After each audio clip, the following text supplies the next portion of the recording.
Kung ako sa kanila, kunyari naka 6 months na, 6 months, 7 months, dapat naghanap na sila ng ibang province na lilipatan eh. Kasi yun yung pinakasagot talaga dun. Kung gusto nila makahanap ng trabaho, pumunta sila sa mga maliliit na na cities, mga rural areas. Kasi nandun yung trabaho. Hindi man kalakihan yung sahod nyo, at least meron kayong trabaho, yeah? Ganun kaysa umuwi siya. Yun. Dito pa kami sa Superstore. Anong oras na? Alas 7 na yata. Pero maganda rito. Wala na ibang tao. Bibili lang ako ng pulutan. Saka yung misis ko kasi nagyaya. Gusto raw niya mamili ng mga decor sa Christmas. Bumili ako ng chicken wings. Mga ganito. $10 lang. Marami na rin. Pampulutan. O nga pala. Tapos naka-sale. Ding dong.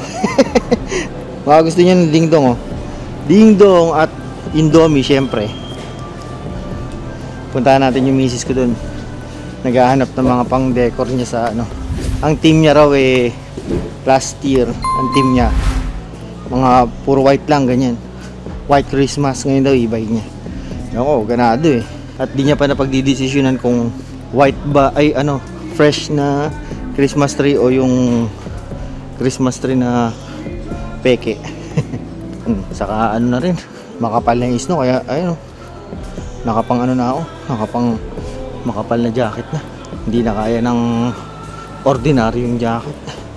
Upo muna tayo, hanap tayo ng pwestuhan para dun tayo mag video. Diba?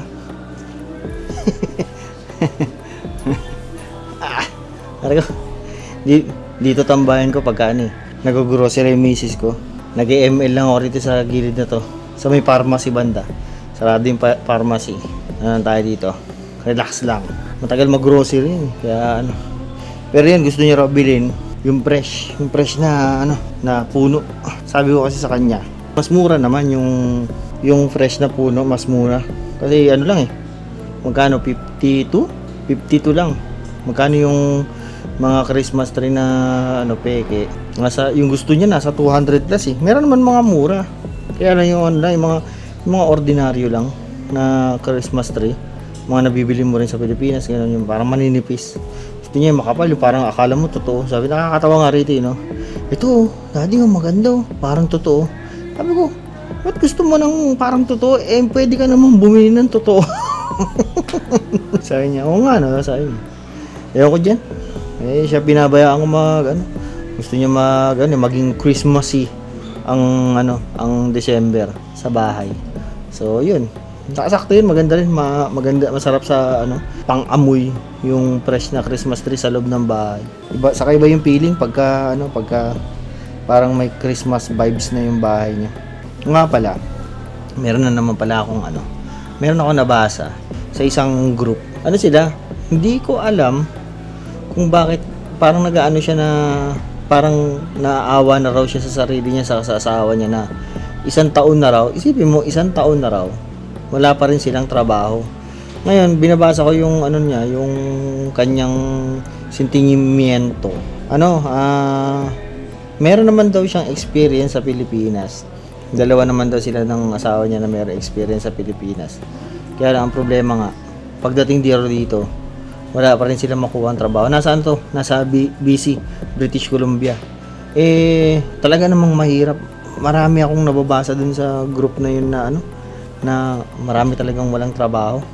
Kahit yung mga registered nurse, may mga naghahanap to. Isipin mo, registered nurse. Kung nandito ka sa Brandon, yung registered nurse na yan, napaka in demand niyan.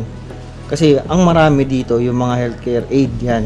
Pero yung mga registered nurse, marami ditong naghahanap. Kaya kung kayo registered nurse, nasa ibang province kayo, tulad niya sa BC, nahihirapan kayo maghanap.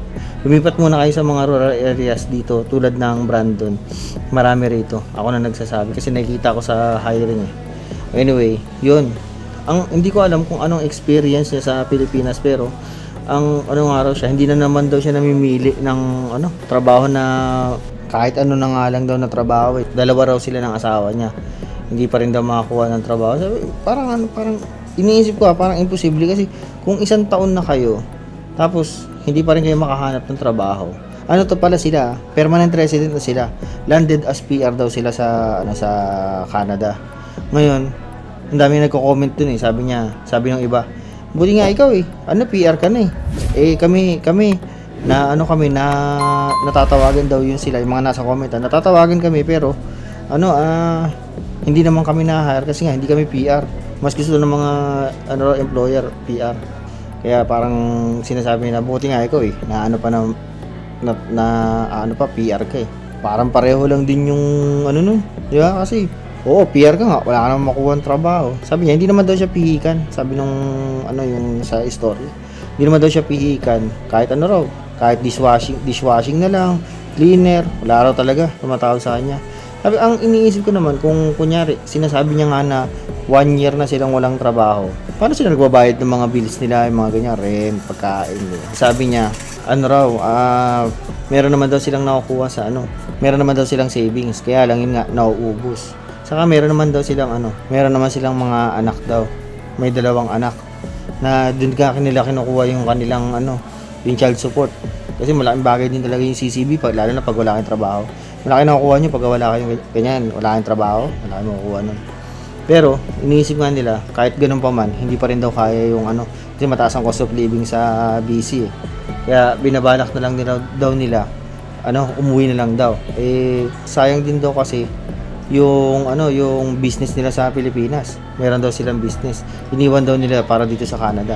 Kung ganito naman daw, na walang makuha ang trabaho, hindi raw sila makapagsimula, give up na lang daw nila. Isipin mo, give up na lang nila yung permanent residency nila para umuwi. Pero kung kayo nasa kalagayan na, give up nyo ba yung PR nyo? Marami naman kasing paraan eh.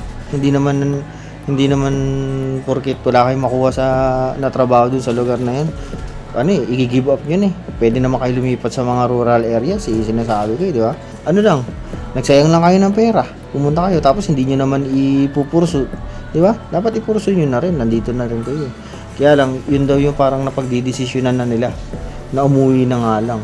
Sayang naman. Ako nasasayangan. Kasi, ang daming gusto makakuha ng permanent residency dito. Tapos, hindi ma-PR, di ba? Tapos sila meron ng PR. Kung 1 year na, kung ako sa kanila, kunyari naka 6 months na 6 months, 7 months, dapat naghanap na sila ng ibang province na lilipatan eh. Kasi yun yung pinakasagot talaga dun. Kung gusto nila makahanap ng trabaho, pumunta sila sa mga maliliit na cities, mga rural areas. Kasi nandun yung trabaho. Hindi man kalakihan yung sahod nyo, at least meron kayong trabaho, yeah? Marami namang comment na ganun na saka meron din yung mga gusto na lang tumulong, kaya minsan di mo rin alam kasi pag PM mo ko mga may baka makatulong ako ganyan. Marami namang ganun, kaya lang ang pinaka ko dito, nawawalan na sila ng parang pag-asa. Kasi parang nakaka-depress yun yung ganun, na wala kang trabaho katagal-tagal, tapos wala kang means of income. Na pagka meron kang gustong bilhin, lalo na pagka yung mga anak mo, pabili kami ng ganito, ganyan, wala kang dinadala mo yung mga anak mo dito sa Canada, tapos hindi mo mabibili yung mga gusto nila, di ba? Parang nakakalungkot yung ganun. Pero ganun talaga ang buhay. Minsan talaga yung location talaga, location. Hindi mo na masasabi na na mas maganda pa kunyari mapunta ka sa magandang lugar na tapos mataas cost of living. May mga ups and downs talaga eh. Yeah? Mga positive, negative din talaga eh. Nasa magandang lugar ka like Toronto, BC, Vancouver. Kaya lang kakainin naman yung yung pera mo dahil sa mahal ng mga bilihin, renta. Tapos nandito ka naman sa mga rural areas, wala ka namang masyadong magalaan, wala masyadong mabili. Siguro mo na lang mo lang sa sarili mo kung saan ka magiging mas masaya. Kung kunyari ganun nga, wala kang makuha ng trabaho sa lugar na pupunta mo, pipilit mo pa ba? Lumipat ka na. Yun lang talaga yun. Yun ang pinakasagot. Ayoko, hindi niya dapat sundin niya na lang din yung mga comment din sa post niya. Ganun, kaysa umuwi siya na kasi kung express entry yun, malaki rin yung malaki rin yung ginastos ng ganun. Kasi kailangan mo rin magpakita ng show money, mga ganun. Tapos plane tickets nyo, yung mga ganun. Di ba?